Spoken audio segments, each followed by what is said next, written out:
মাসুদ কামাল আমাদের সাথে আছেন। যে জামাতের উত্থানটা আসলে তৃণমূলের পর্যায়ে অনেক বেশি হচ্ছে কিনা এবং রাজনীতির গতিপথ পরিবর্তন হতে পারে কিনা, এটা একটা প্রশ্ন। যেমন তেমন এই প্রশ্নকে সামনে রেখে বা এই আশাতেও হতে পারে জামাতে ইসলাম হয়তো মনে করে যে আরও দিন গেলে তারা আরও বেশি শক্ত হয়ে এখানে বসতে পারবে, আরও বেশি বিএনপি অনেক দুর্নাম কামিয়ে ফেলবে, আবার আওয়ামী লীগও মাঠে নাই, কাজে তাদের একটা অবস্থান তৈরি হওয়ার সম্ভাবনার জায়গা সামনে আছে এবং তারা কিন্তু স্পষ্ট মনে করে যে সরকার গঠনের মতো তাদের অবস্থান। আপনার কি মনে হয় আসলে সেই জায়গাটা তৈরি হবে নির্বাচনের আগে? না, তারা যেটা মনে করে এটা তারা মনে করে। আমরা ছোটোবেলায় দেখতাম, বুঝছেন, ওই পরীক্ষার আগে যখন প্রিপারেশন ঠিকঠাক মতো না হইতো তখন বলতাম যে পরীক্ষার ওই 7 দিন পিছিয়ে যেত, এরপরে আমি এমন প্রিপারেশন নিতাম যে হায়েস্ট মার্কটা আমি পাইতাম। যদি 7 দিন পিছিয়েও যেত আমি যা পাবার তাই পাইতাম। ওই 7 দিনে কিছু হয় না রে ভাই। এই ভোট 7 দিনে হয় না, 3 মাসে হয় না। 3 মাস পিছাইলেই ভোটের হাওয়া চেঞ্জ হয়ে যায় না। আমি অনেককে দেখেছি। আমি আমার খুব ক্লোজ লাইন বলি আপনাকে, সে তার এলাকায় বিএনপি চাঁদাবাজি করতেছে, সে বলতেছে এইবার বিএনপি ক্ষমতায় আসতে পারবে না। আমি বলছি কেন পারবে না? ওই দেখুন আমাদের এখানে বিএনপি কীরকম চাঁদাবাজি করতেছে, পোলাপান যে ছাত্র দল যুব দলে করতেছে, বিএনপি এর লোককে ভোট দিবে না। আমি তুমি কী করবা? আমি বিএনপিকে ভোট দেবো না। আমি ভেরি গুড, তাহলে কাকে দিবা?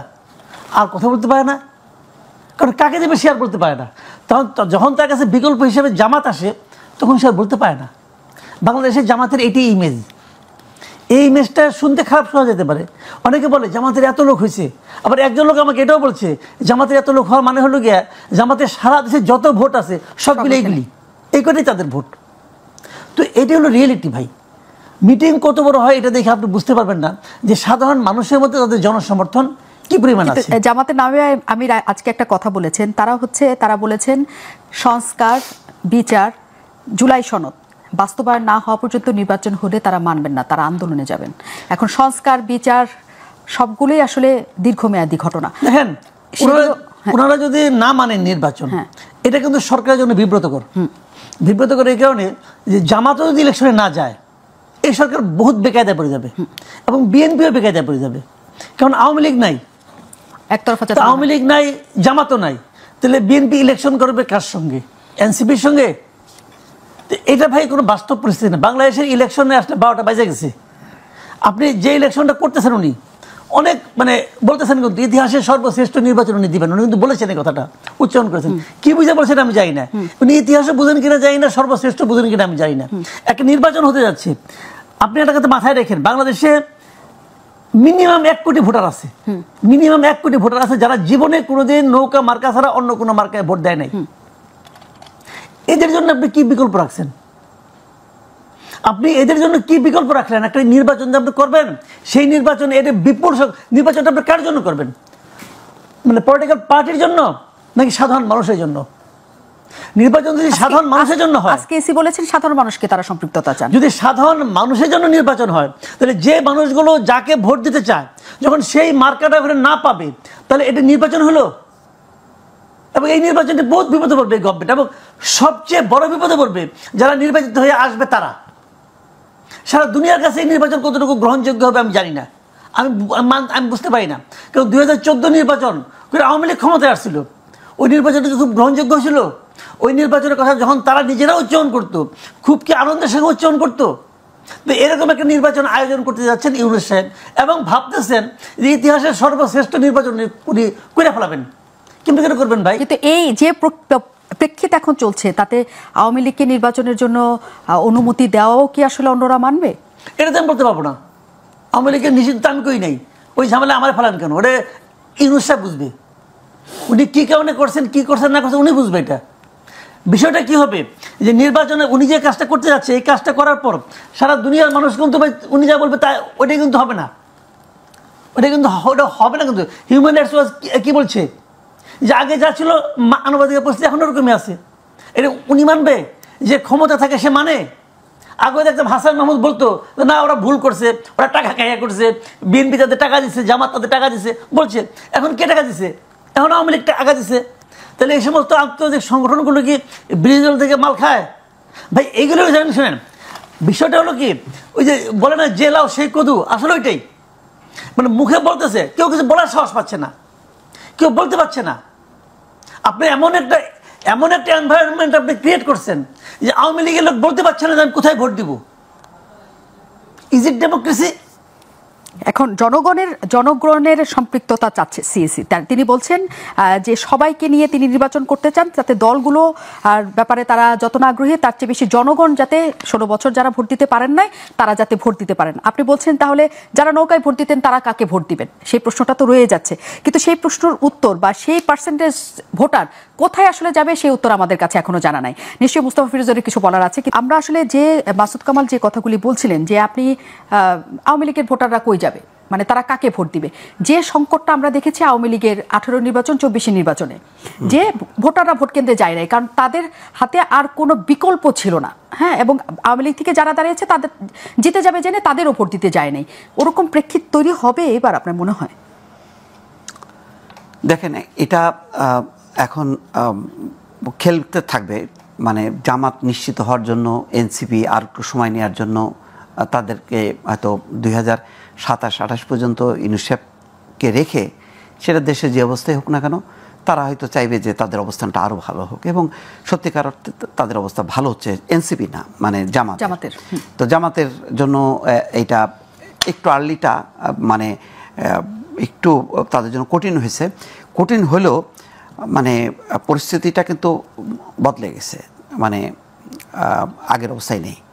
কিন্তু এখন কথা হলো যে কোন রাজনৈতিক দল আসবে না আসবে। যেমন আগে এটা শেখ হাসিনার সময় আমরা এটি শুনতাম, কে আসবে না আসবে এটার ব্যাপার নির্বাচন কমিশনের ব্যাপার না, নির্বাচন কমিশনের ব্যাপার না, সরকারেরও ব্যাপার না। কিন্তু একটা ব্যাপার আছে, আপনার তো কাঠামো ছিল না, আপনি নির্বাচনটা কে করবে?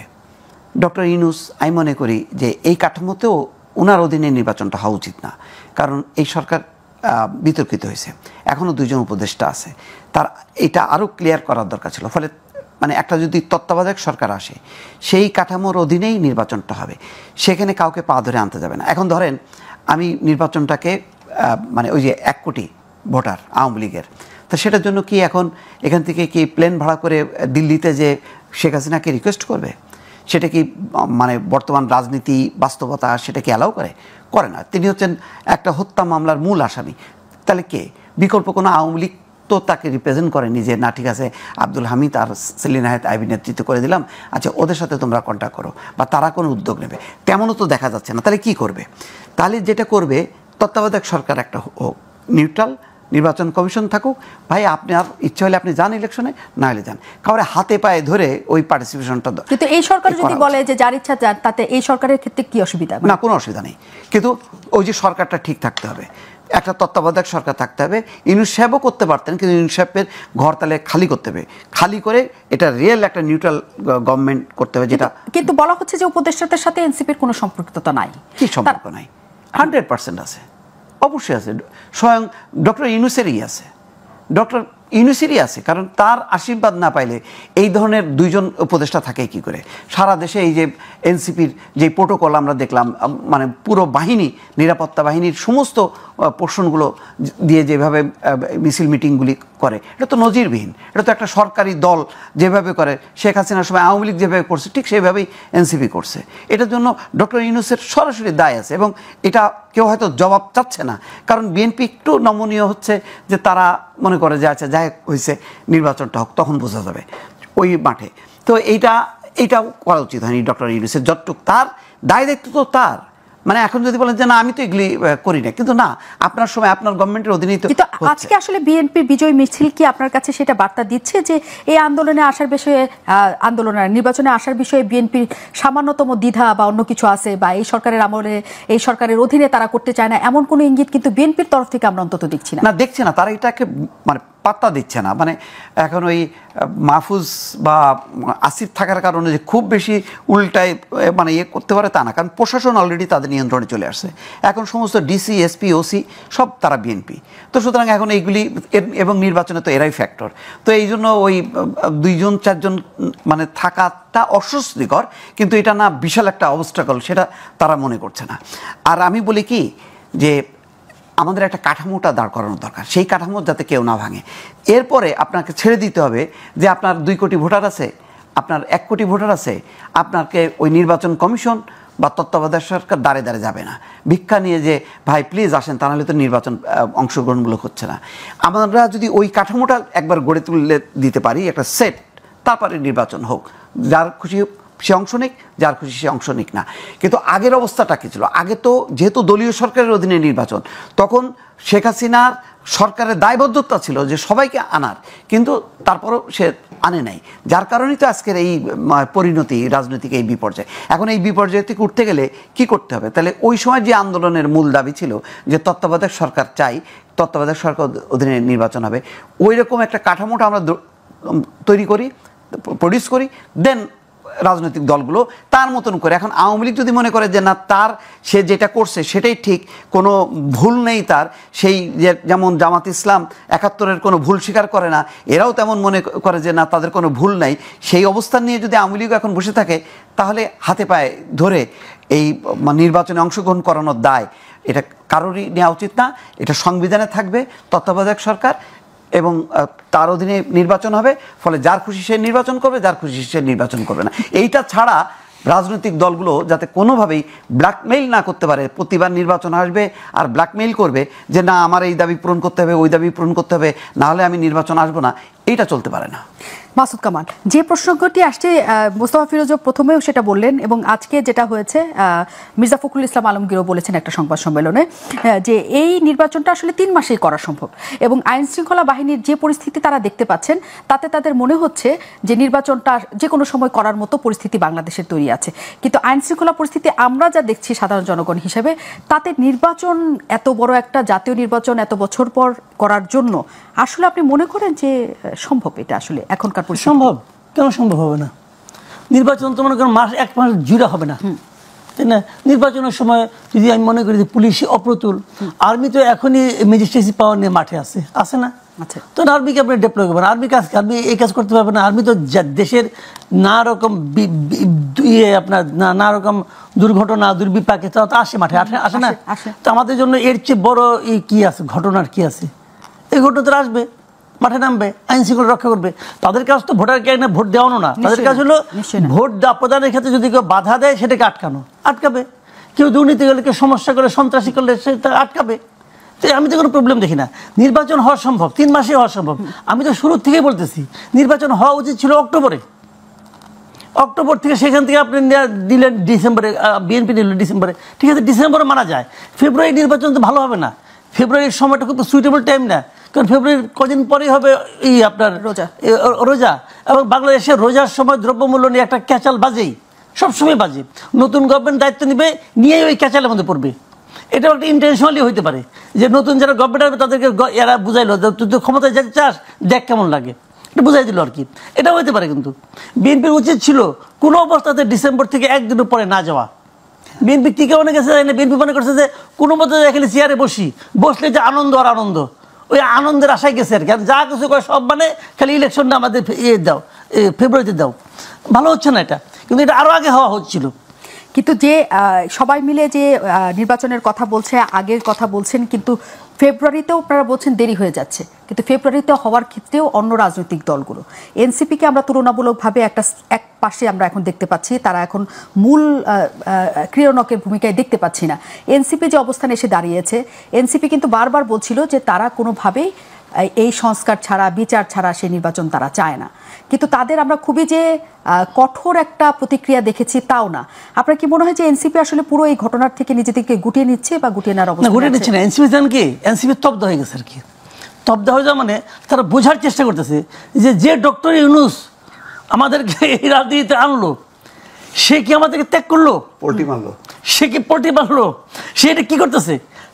আমার তাদের কাছে আশা ছিল যে যতদিন সম্ভব থাকেন। দেখেন, আমি একটা কথা বলি আপনাকে, এনসিপি এবং জামাতের মনস্তত্ত্বটা বোঝার চেষ্টা করেন। এরা হয়েছে কি, এরা তো ক্ষমতা আসতে পারবে না ভাই, যে যত কথা বলো 3 মাস 6 মাস 3 বছর করেন আপনি, এরা ক্ষমতা আসতে পারবে না। বাংলাদেশের মানুষ এখন এদেরকে ভোট দেওয়ার মতো অবস্থা আসে নাই, মানে ক্ষমতা পাঠানোর মতো অবস্থা আসে নাই। তাহলে এরা কি করবে? এরা এখন যে অবস্থা আছে, এখন কিন্তু এরা ক্ষমতার স্বাদ ভালোভাবেই নিচ্ছে।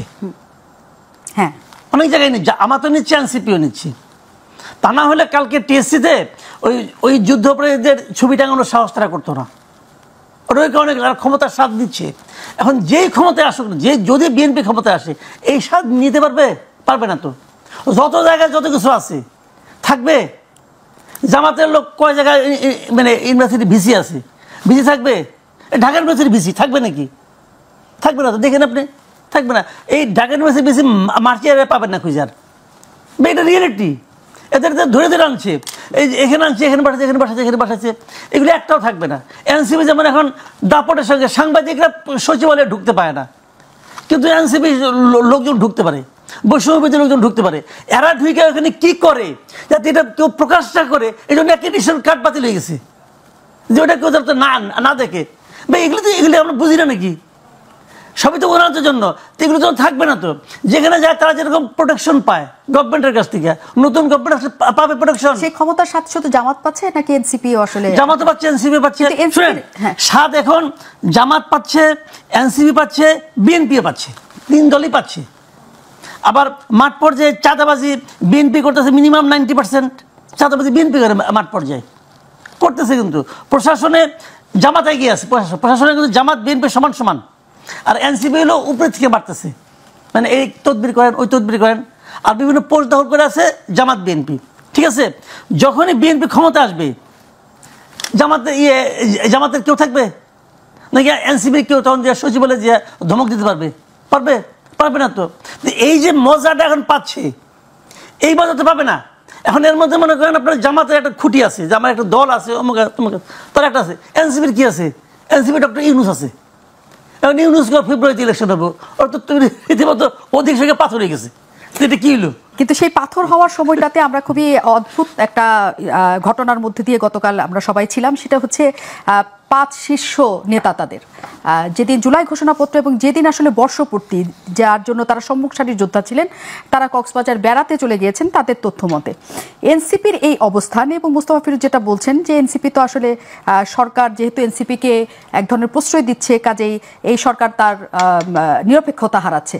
কিন্তু গতকালে তাদের এই ঘটনা, জুলাই ঘোষণা অনুষ্ঠানে না যাওয়া, এই সমস্ত কিছুতে তাদের যে নিশ্চুপ একটা প্রতিক্রিয়া, তাকে কি আসলে বোঝা যায় যে আসলে সরকারের প্রশ্রয় তারা পাচ্ছে? আসলে এনসিপি যা চেয়েছিল তা পাচ্ছে না, নাকি অন্য কোনো জটিলতা তাদের মধ্যে তৈরি হয়েছে আসলে সরকারের সাথে বা অন্য কারোর সাথে? সরকারের সাথে খুব একটা জটিলতা নেই, এবং আসলে যেটা কক্সবাজারের ট্যুরটা, এটা অনেকটা চাইল্ডিশ আমার কাছে মনে হচ্ছে। তারা মনে করছে ঠিক আছে, আমাদের নেতাদের একটা অংশ তো আছে মূল জায়গায়, আমরা একটু এই ফাঁকে দিয়ে ঘুরে আসি। এবং তাদের 1 মাস ব্যাপী এই পদযাত্রাটা, এটা আসলে খুবই ছিল। সেই অর্থে তাসনিম যারা তো তার হাজব্যান্ড সাথে ছিল, বাকি ওরা ছিল, না গেলে পারতো। ওদের এই ম্যাচুরিটিটা এখানেই হলো যে একটা ম্যাচিউর দল আর ইম্যাচিউর দলের মধ্যে পার্থক্য। তারা সেই ম্যাচুরিটিটা মানে দেখাতে ফেল করছে। এটা একটা সাংগঠনিক শৃঙ্খলা। এবং এনসিপি কিন্তু আজকে তারা শোকজ করে বলছে 24 ঘন্টার মধ্যে সবাইকে এসে কারণ ব্যাখ্যা করতে হবে যে কেন তারা এই কাজটা করলো। আর হতাশাটা তো আছে, তাদের তো প্রত্যাশার অনেকগুলো যে এইগুলি করতে হবে, কারণ তারা মনে করে একটা তারা বিপ্লব করছে, রেভলিউশন করছে, সুতরাং সব কিছু পাল্টে দিতে হবে, নতুন করে তৈরি করতে হবে। এই জন্য তারা নতুন সংবিধান চায়, সেকেন্ড রিপাবলিক চায়। কিন্তু আসলে যাদের কাছে চায় তারা তো আসলে মানে তারা তো আর অভ্যুত্থান করেনি, তারা তো বিপ্লব করেনি। তারা সুশীল সমাজ, যার যার অবস্থায়, ওই যে নিজ নিজের পেশায় আমরা সন্তুষ্ট, এরকম টাইপের মানুষজন এসে তো করছে। তো ফলে ওদের সাথে ওই এটার মানে সিঙ্ক ঠিক মতন হয়নি। তবে ডক্টর মোহাম্মদ ইউনূসের একটা আশীর্বাদ, একটা ভালোবাসা, স্নেহ তাদের প্রতি আছে।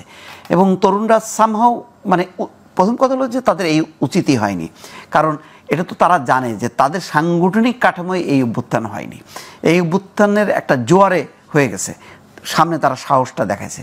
কিন্তু অভ্যুত্থানের পরে মানে 5ই আগস্টের পরে সবাই যার যার ঘরে চলে গেছে। ঘর চলে যাওয়ার পরে তাদের ঘরে তো আর কেউ নেই, ফলে অল্প যারা ছিল তাদেরকে নিয়ে করছে। তাদের মধ্যে আবার একটা অংশ এটাকে ব্যবহার করে সমন্বয়ক পরিচয়ে সারা দেশে যেভাবে বিএনপির কিছু বদনাম হয়েছে, তাদের বদনাম অল্প করেও ব্যাপকভাবে তারা বদনামের ভাগ হয়েছে, তার একটা শিকার তো তারা হয়েছে।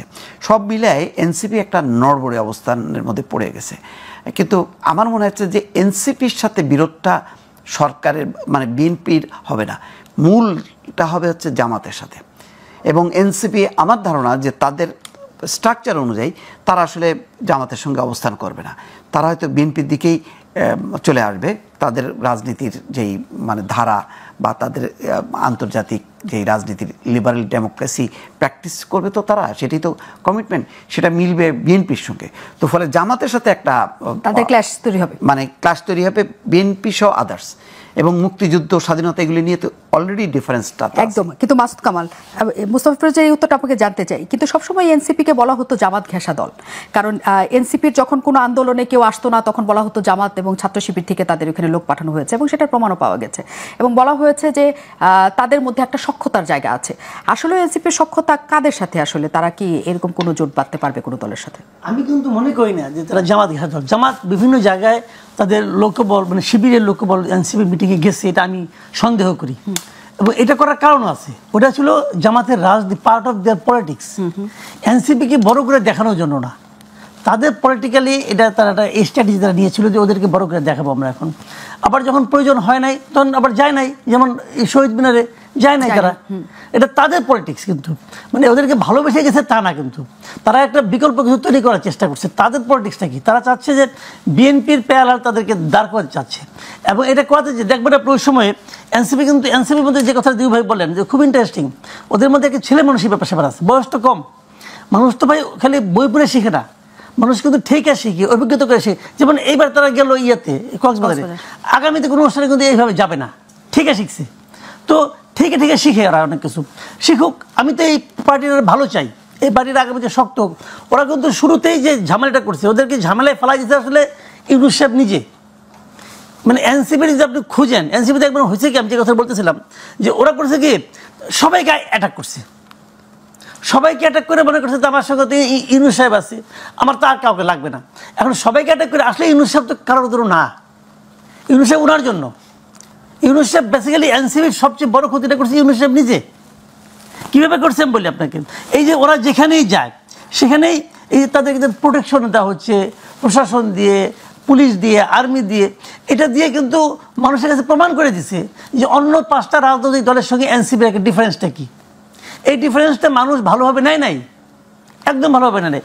এনসিপির কেউ যদি কোনো রকম চাঁদাবাজি করতো অথবা বলতো তোমাকে ধরাই দেবো, করছে তো চাঁদাবাজি তো অবাধ হয়েছে, এটা উনি হতে দিয়েছেন। এনসিপির সচিবালয়ে গেছে, এনসিপি না ঠিক ইয়াংরা গেছে, স্টুডেন্টরা গেছে, সচিবালয়ে গেছে, যাওয়ার পরে তদবির করছে, ওই তদবির করতে দেওয়া হয়েছে। যখন আপনি করতে দিবেন ডিসি নিয়োগের ক্ষেত্রে স্টুডেন্টদের ভূমিকা ছিল, এটা সবাই জানে, করতে দেওয়া হয়েছে।